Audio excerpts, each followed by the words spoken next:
This video is going to take a look at material implication and specifically a strategy that lets you move easily between disjunctions and horseshoes, which is, of course, the basis of the rule. To get started, let's just make sure that we are on the same page about this rule, and the relationship between this horseshoe sentence and its disjunction cousin is something that a lot of you noticed before in Chapter 7 when we were first learning the truth functional operators. For example, if we took a look at this sentence, if the polar vortex dives south this week, then Bothell will experience freezing temperatures. Most straightforwardly, this sentence does translate as S then F. But as a lot of you noticed on the discussion board a couple of weeks ago, what this sentence means is that either the polar vortex does not dive south this week, or Bothell experiences freezing temperatures.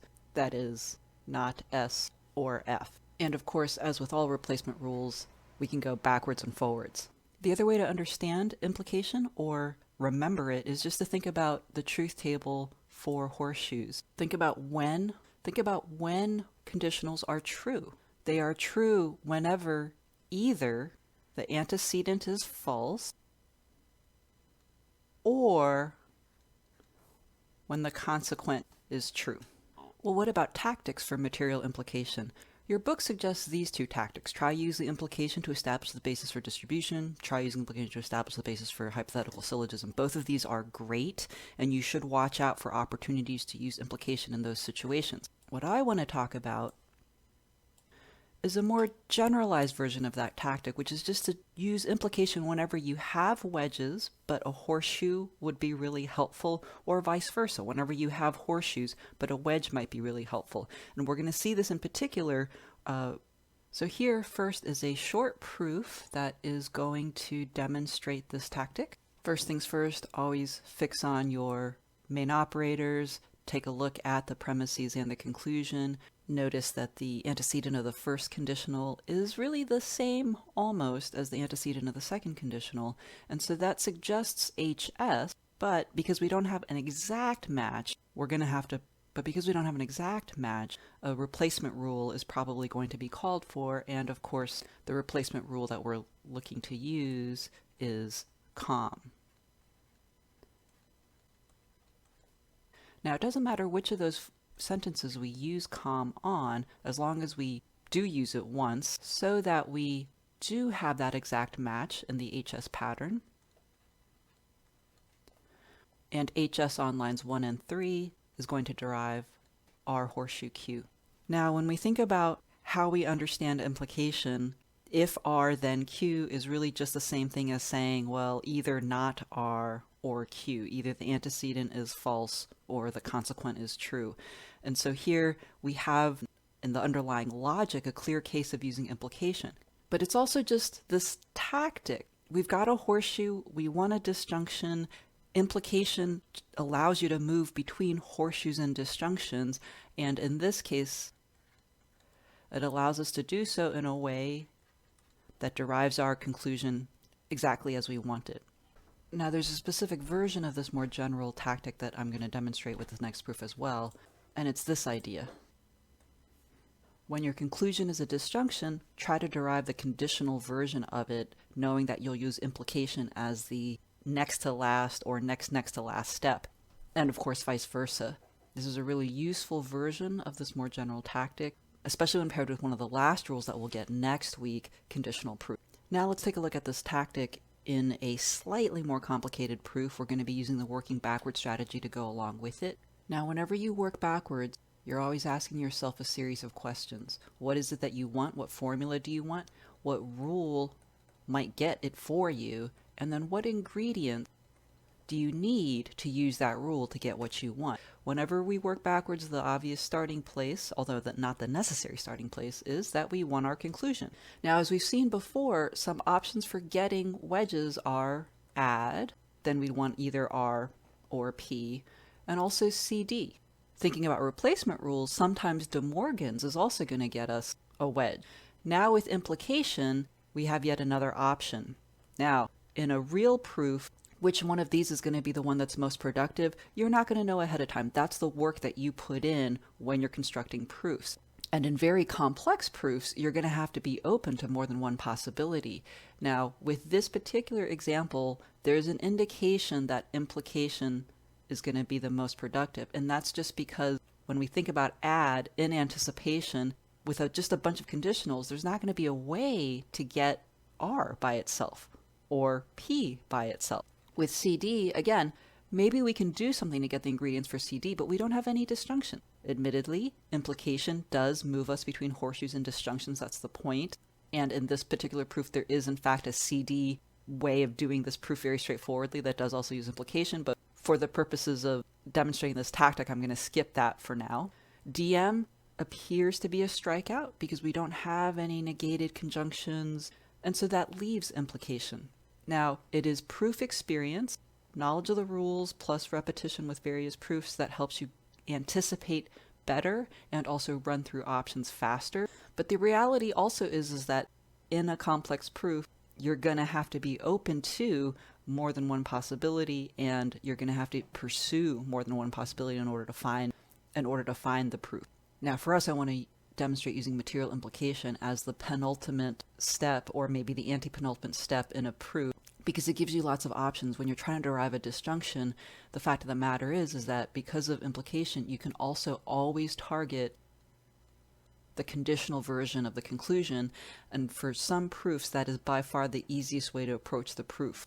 Now, why is my intermediate target not R then P and not something else? That goes back to just making sure that you understand the implication rule correctly. Going from disjunctions to horseshoes, you are taking away a tilde. And so if we look at our desired conclusion, there's no tildes to take away. So we kind of actually can't even use implication. But we do have a handy way of getting negations, and that of course is double negation. And now we have negations in the right place too, so that we can take away one of the tildes, and only one. Notice that only one is disappearing. And this is why implication means that we're moving between R or P and not R then P. What does this mean for our working backward strategy? Well, we start off by making use of the work that we did up here, actually. We're going to be using DN on not R or P to get our desired conclusion. And we wanted not R or P, and we're thinking that we're going to be getting not R or P from implication on not R then P. Well, great. How do we get not R then P? Lots of ways to get horseshoe sentences, but the indication here, given that we have a bunch of conditionals in the premises, an obvious option here is some kind of HS. Now, if we're going to use HS to try to derive not R then P, what we need to look for are two conditionals, one with not R in the antecedent position and something in the consequent position, and then another conditional with that same something in the antecedent position and P in the consequent position. We're going to be looking for both of these ingredients, and when you look at what you have so far, notice that we have one of those ingredients. This tells you that, and again, in the proof discovery system, you don't necessarily know all of this ahead of the time. The better you are at anticipating moves, the better you can know ahead of time what you're going to need. But this means that probably we're looking for an S as the shared piece, as the middle term in the chain of conditional reasoning. That means probably line 2 we're going to be able to use as it is, and the question is just looking for, really, not R then S somewhere in the proof. Now, this is another conditional that we want. What are ways to get conditionals? Lots of them. HS is indicated again just because our ingredients so far are just a bunch of conditionals. If we're looking to use HS to derive not R then S, we are looking for a conditional with not R in front. Let me use something besides a box. Not R, then something, and then that same something, and then S. When we look around for those ingredients, we notice premise 3. And what premise 3 is telling us is that that shared something is probably going to be not. In other words, the formula that we might be looking for is not R, then not Q. Now, from the thought process above, you might be thinking, well, is this going to just be another HS step? And like I mentioned before, in the process of proof discovery, you're going to have to go with that option and see if it works for you. If we look at that option and start to look around our proof, though, one of the things that you should notice is that we've got a premise 1 that is awfully close to our desired sentence. In fact, it just is premise 1, but transposed. This is another rule that's new to you this week, but transposition very, very helpfully lets us reverse the order of our conditionals, but when we reverse the order, we have to add tildes, that's going this way, or going backwards. And here again, I just mean backwards in terms of how the rules are defined for you on the rules cheat sheet. We switch the order, but take away tildes. Transposition is an analog to com, but because horseshoe is asymmetrical, right, it matters which is the sufficient condition and which is the necessary condition. Don't forget that transposition is not just switching the order, it's switching the order and adding or taking away tildes. Now, when you're working backwards, whenever you do have all the ingredients that you need for a step, go ahead and write it in.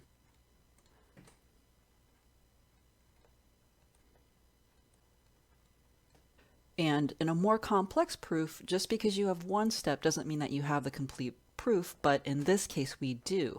What line 4 gives for us is this step, and that means we're going to be using lines 3 and 4 and HS to derive not R, then S. And it's always a good practice to double check at each step of the way. Take a look not just at your notes over here, but at the actual proof. Lines 3 and 4 hypothetical syllogism means that we look for those matching, means that we look for an antecedent that gets repeated as the consequent of another conditional. We've got that. And that what we derive is the antecedent of one of the conditionals with the consequent of the other conditional. And of course, what line 5 then gives us was this missing piece. And so now we have the ingredients for this step. So that's going to be using HS again, this time's on lines 2 and 5 to derive not R, then P. And I'll leave it to you to check, but do always check your steps. The derivation of the sentence at line 6 gives us this ingredient, and what we were going to do with that ingredient is we were going to use implication on it. Line 6, imp for not R or P. You know, and a quick reminder here, because implication is new this week, remember that when you are moving from horseshoes to wedges, which is what we're doing in line 7, that you add a negation. Now line 7 gives us this ingredient, and so we finish rolling backwards. We wanted line 7, as it turns out, so that we could use DN on it, and that was to get our desired conclusion.